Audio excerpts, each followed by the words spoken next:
hay pasiones y miradas.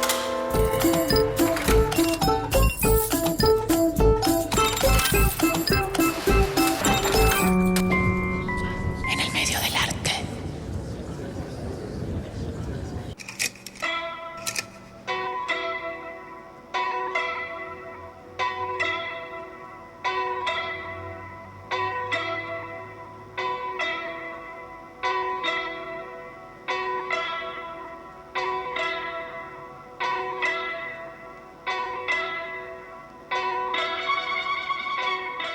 Las artes son parte de la cultura de cada país. Están interconectadas con las tradiciones y con la historia, con la memoria social y emotiva de cada pueblo. En nuestra nación coexisten desde hace años culturas de distintos orígenes y raíces diversas. ¿Cuál es el rol que juega el arte en la integración? ¿Cuál es la mirada que tienen estos pueblos sobre el arte? Bueno, el arte es un estado interno de cada ser humano. Practican el arte aquellos que están fervientemente interesados en una búsqueda interior. Cuando vemos algo que nos impacta profundamente en nuestro interior, podemos afirmar que eso está integrado a nosotros. Y el arte en África es una forma de vida. Así nosotros nos educaron, significa lo que sucede cada una del proceso de distintas etapas de la vida. Es lo que representa el arte. En el sufismo y por ende en el Islam, el arte tiene un lugar importante, principalmente como herramienta de educación, como forma de dar ese conocimiento profundo a través de la comprensión profunda del Islam y del ser humano y de la vida. De alguna manera el arte, de toda esa experiencia de belleza, lo concentra y lo entrega en una forma concentrada, por ejemplo en la poesía, por ejemplo en la música.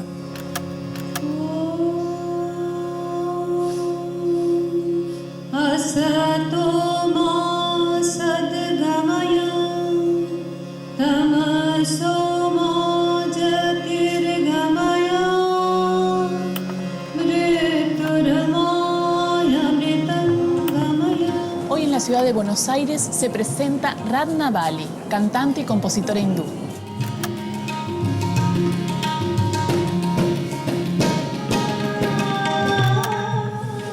Vamos a conversar un poquito con Ratna. Ratna, how are you doing? I'm fine, thanks. What kind of music do you play and sing? I am a Hindustani classical music singer, but I also sing folk songs, regional songs, and devotional songs, and mantras. There are different kind of folks in India. How do you? Different kind of folk songs, yeah. Sí. Each region in India, we have a different language, and it is like as if you put the whole Europe in one country. So we have many languages, different, distinct cultures.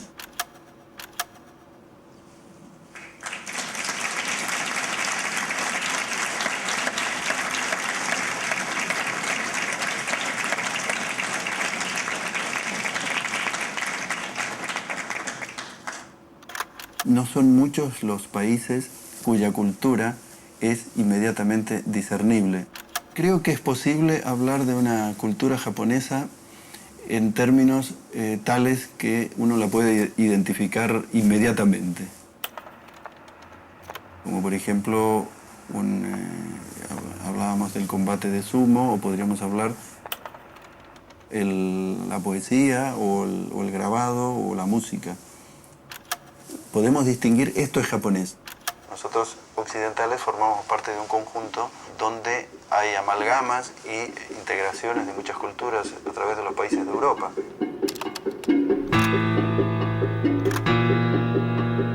¿Cuáles fueron los acontecimientos históricos y las conquistas sociales que posibilitaron políticas inclusivas sin distinción de raza ni etnia? 3000 a.C., China. comienzos de la construcción del país y época de los grandes mitos y héroes, como el emperador amarillo, a quien se le atribuye las bases del I Ching, libro sapiensal chino y uno de los fundamentos de su cultura. Siglo VIII después de Cristo. China, dinastía Tang. La poesía, y en especial la obra de Li Po, considerado uno de los poetas más grandes, ejercen gran influencia sobre los países vecinos, especialmente sobre Japón. Como la China, la poesía japonesa será la expresión de creencias taoístas, confucionistas y budistas, una visión sagrada y filosófica del mundo. Siglo XVII, Japón. El poeta japonés Matsuo Bashō reelabora formas poéticas antiguas como las katauta, tanka o haikai, creando una nueva estructura que posteriormente será llamada haiku. Esta composición no tiene rima y consta de 17 sílabas en total. Primer renglón de 5 sílabas, segundo de 7 y tercero de 5. Describe la percepción inmediata y sensible de la realidad y la comunión con la naturaleza, inclusive con sus seres y aspectos insignificantes. Siglo XIX, Japón. El poeta y crítico Masaoka Shiki acuña el término haiku y lo independiza de su métrica clásica, su temática y su lenguaje. Shiki es considerado el gran renovador de las formas poéticas del Japón. Siglo XX. En Argentina, varios escritores son influenciados por esta particular poesía y su temática, pero es Jorge Luis Borges quien incursiona en el género y escribe 17 haikus, aunque siempre respetando la métrica clásica, 5-7-5. Siglo VII a IX. Arabia. El Islam, religión monoteísta predicada por Mahoma, se expande desde la Meca hasta España, lo que desarrolla una compleja cultura. El arte se practica como un camino de perfección espiritual. Realizado para honrar a Dios, es fundamentalmente abstracto, por cuanto se considera que no hay representación figurativa posible de lo infinito. Siglo X. Arabia. Se establecen las primeras reglas de proporción en el trazado de las letras. La caligrafía árabe se considera arte sagrado, ya que el Corán, base de su fe, es un texto escrito. Todas las formas caligráficas derivan de dos tipos, la cúfica, geométrica, o la farsí, dúctil y suave, de origen persa. Siglos XIX y XX. Argentina. Comienza una inmigración árabe proveniente de diferentes países que se acentúa en el siglo XX. Hacia 1920 se fundan las primeras mezquitas y centros islámicos, y así se difunde la cultura árabe, especialmente a través de la música, la danza y la literatura. Prehistoria. África, continente milenario. Se cree que es aquí donde aparece el primer hombre. En el arte africano, los cuentos orales son parte de la vida misma de las comunidades, una creación colectiva que mantiene la memoria del pueblo y constituye un conjunto de reglas éticas y filosóficas para afrontar la vida. Siglos XVIII y XIX. Argentina. En estos siglos, la población africana esclava llega a conformar más de la mitad de la población en algunas provincias. Esto marca significativamente la cultura nacional en la música, las danzas, el lenguaje, los mitos y las leyendas. Siglos XX y XXI. Argentina.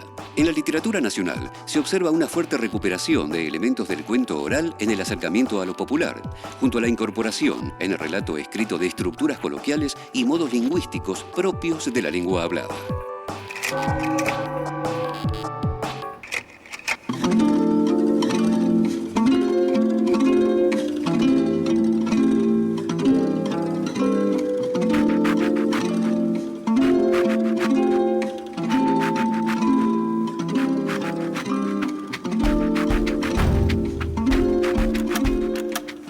El asunto es si lo cultural se aprende o se vive. Yo creo que, tomando por ejemplo un criterio sencillo y muy difundido, que es el criterio de Lévi-Strauss, por ejemplo, que dice hay naturaleza y hay cultura, siempre que el hombre está presente en cualquier manifestación de la vida, hay cultura ya. Y en realidad la cultura es la huella del hombre en un espacio físico, cualquiera sea. Inmediatamente se proyecta esa presencia. Quiere decir que el hombre inicialmente la vive, la cultura, y la aprende. Dentro del sufismo, no se puede decir que el arte esté separado de la vida. O sea, de alguna manera el sufi aspira a ser hijo del instante. Y en ese instante trata de comprender el significado profundo de lo que le pasa, de lo que vive. lee su propia vida.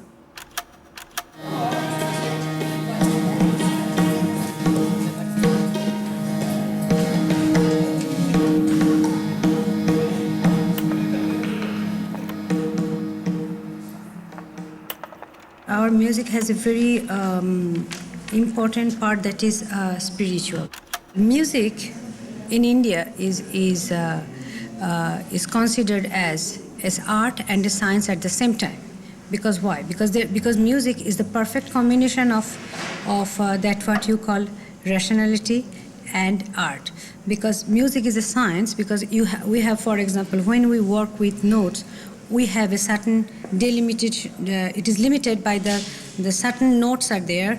You have to work on these notes, and you have to get the sentiment that rag brings to you.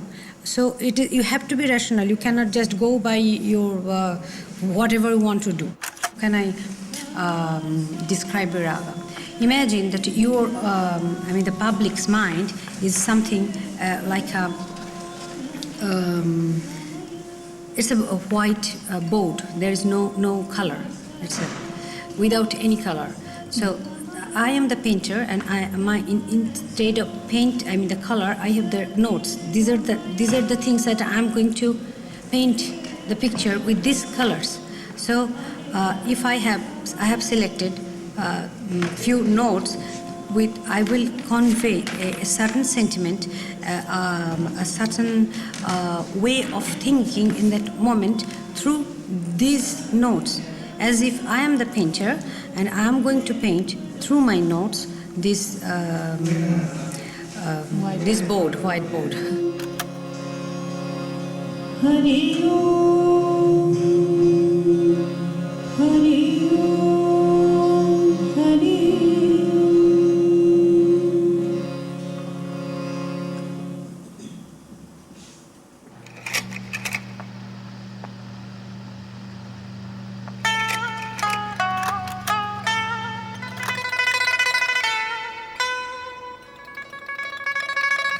8 de la noche va a comenzar una clase de taiko, tambores japoneses.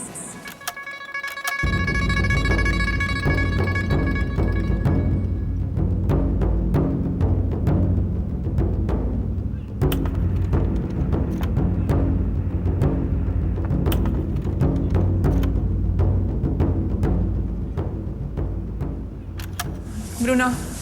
¿Qué tal? ¿Cómo estás? ¿Cómo va? Ahí los chicos ya están preparados. Exactamente. ¿Y cuánto dura la clase? Pueden durar 2 o 3 horas aproximadamente. Eso cuando es clase. Y cuando es entrenamiento o práctica, puede durar un poquito más, 4 o 5 horas. ¿Todos se sacan los zapatos? Hay que sacarse las zapatillas. Sí. ¿Este es el taiko? Este es uno de los taikos. ¿Y de qué se trata este arte? ¿Cuántos años tiene? ¿Hace cuánto se practica en Japón? Lo que hacemos nosotros se llama kumidaiko. Es un arte relativamente nuevo. Tendrá unos 50 o 60 años aproximadamente. Kumidaiko quiere decir ensamble de taiko, es decir, ensamble de muchos tambores. Bruno, ¿y por qué un argentino hace este arte japonés? En mi caso, básicamente me gustan las artes marciales y me gusta la percusión y me gusta la música. Por lo tanto... Y esto lo conjuga. Unía exactamente estas 3 variantes.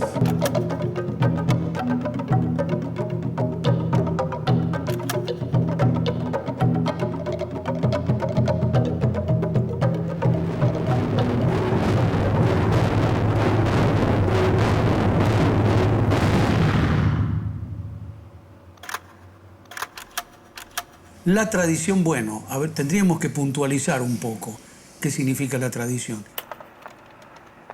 Dentro de una escuela sufí, la tradición es continuar con las costumbres que han dado los maestros que se pierden en la noche de los tiempos, a pesar de que hay una cadena de transmisión y diversas escuelas. ¿Qué buscan esas escuelas? ¿Qué buscan? Bueno, pues simplemente buscan el encuentro del hombre consigo mismo, a través de un viaje interior. ¿Cuál es ese viaje? Ese viaje es de mí mismo hacia mí mismo, porque tengo que correr todos los caminos internos para poder llegar a mi esencia. Una vez que he llegado a mi esencia pura, entonces allí puedo decir que he conseguido un logro, porque voy a poderme explicar muchas cosas que dentro de la vida común, dentro de la vida, llamemos, de todos los días, no nos son explicables. Si el arte es un alimento, de alguna manera, uno se acerca al alimento que le es próximo, que le es afín, que le es nutritivo, digamos. Y hay cierto arte que es natural que una persona que vive en el marco de una tradición se aleje. No que le esté prohibido una cuestión de imposición, sino que cada uno se acerca a lo que le es próximo.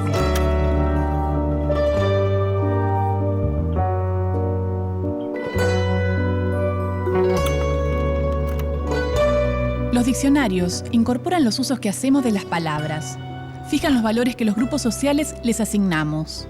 Revisarlos y poder cuestionar cómo hablamos en torno al arte quizá nos permita abrir el invisible cerrojo del mito. ¿Qué decimos, por ejemplo, cuando hablamos de tradicional?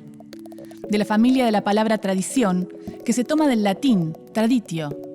Antiguamente, traditio se refería a transmitir, entregar. Hoy, la Real Academia Española define lo tradicional como que se transmite por medio de la tradición, que sigue las ideas, normas o costumbres del pasado. Y si rastreamos tradición, encontramos doctrina, costumbre, conservada en un pueblo por transmisión de padres a hijos. Así, lo que alguna vez tuvo la característica de proyectarse en el acto de transmisión, de entrega, con el paso del tiempo, se nos volvió conservación de aquello que nos es dado. Lo tradicional radica entonces en la tarea de preservar. Lo tradicional se impone como aquella transmisión de saberes que, en su práctica misma, implica una relectura de lo heredado, y en el mismo acto, la posibilidad de un nuevo sentido para expresar. Lo tradicional nos atraviesa en la misma medida en que somos sujetos activos y transformadores de la tradición. Entonces, lo tradicional no tiene que ver con la herencia de un pasado que permanece inmóvil en nuestro recuerdo. Es, más que nada, una forma de expresión de nuestras condiciones y la posibilidad de hacer con ellas nuevas alternativas de sentido.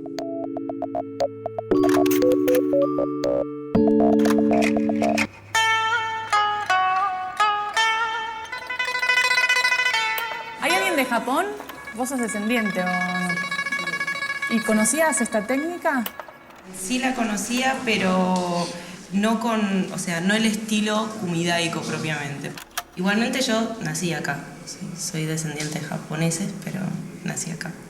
¿Y por qué te gusta hacer taiko? La cultura japonesa siempre, en la mujer sobre todo, se caracteriza por la enseñanza de la sumisión.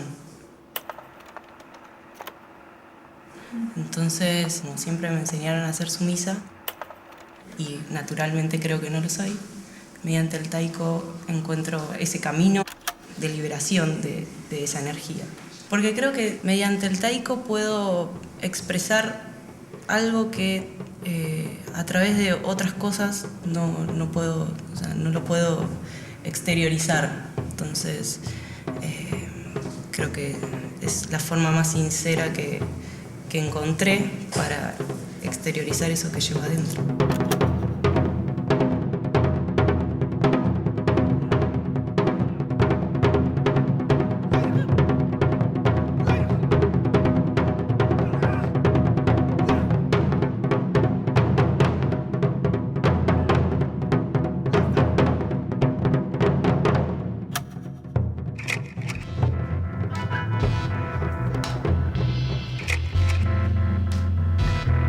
Desde fines del siglo XIX hasta 1914, Argentina, considerada en el mundo como el territorio de las grandes posibilidades, recibió 4 millones de inmigrantes.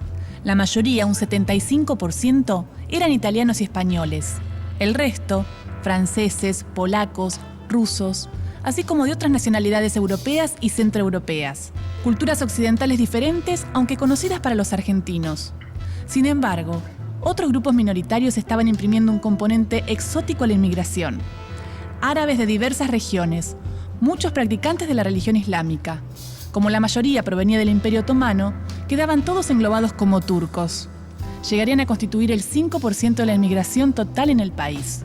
Se dedicaron al comercio y luego a la industria, en especial la textil, insertándose exitosamente en la esfera laboral.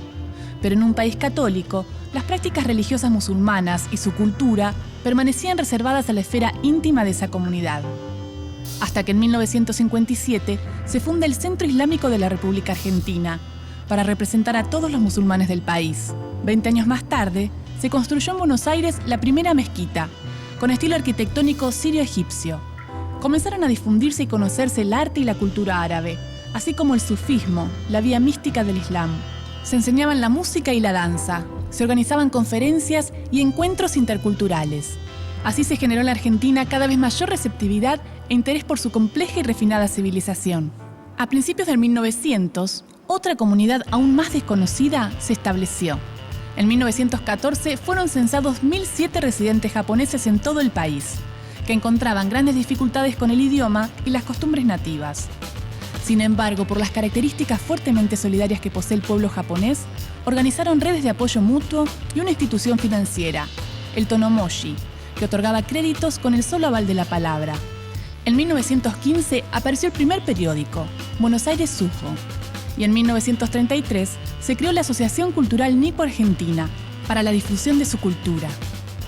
En 1950, luego de la Segunda Guerra Mundial, por decreto argentino se autorizó a los residentes japoneses a gestionar la ciudadanía argentina. Se crearon centros de enseñanza del arte del Japón para argentinos. Así se conocieron en el país el origami, arte de plegado del papel, y el ikebana, arreglos florales. Se abrieron espacios para la práctica de las artes marciales como el karate, el aikido o el judo. Profundizando la inserción en nuestro país, en 1967 se inauguró el Jardín Japonés en la ciudad de Buenos Aires. Hoy se estima que viven 32.000 japoneses en el país y sus numerosos centros culturales, talleres de escritura de poesía haiku, de enseñanza de la lengua, las bibliotecas y el interés por su literatura y su cocina típica hablan de un exitoso intercambio cultural.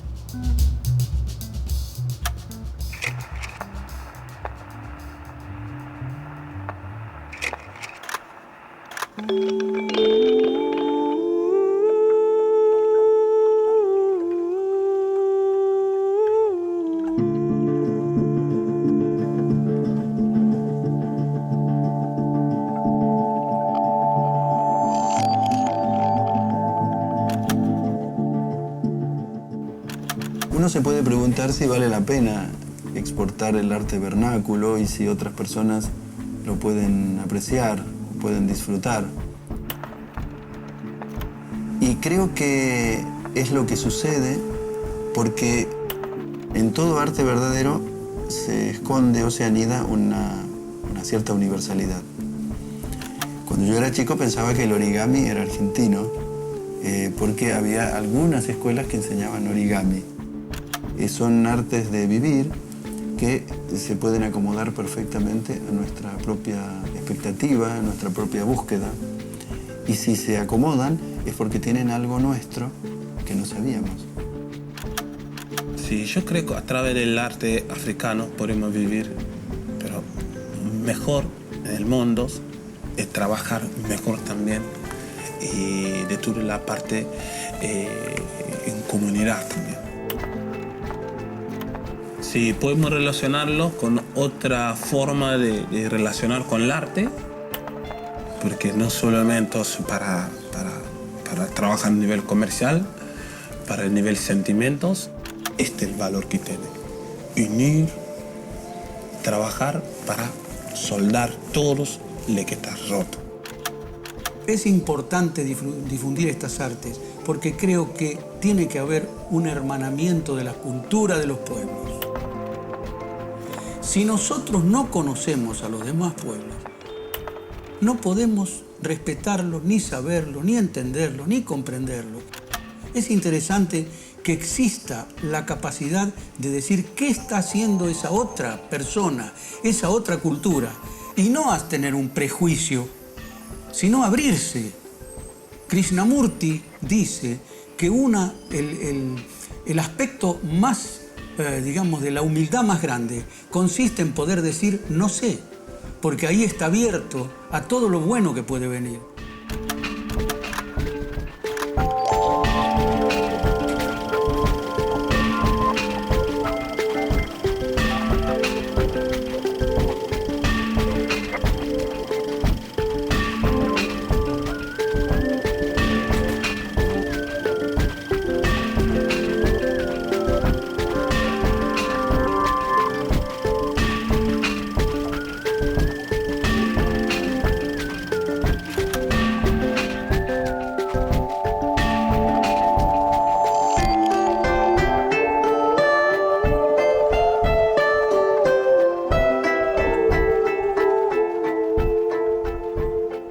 A través del arte uno expresa, uno hace un montón de cosas, libera, suelta, dice lo que piensa. Creo que el arte puede educar y puede ser un gran transformador. Lo que se busca es transmitir algo. Yo creo que el arte suma a nuestra vida y que suma en una forma muy positiva. Se supone que el arte y el amor no tienen ninguna utilidad y son las dos cosas más importantes del ser humano.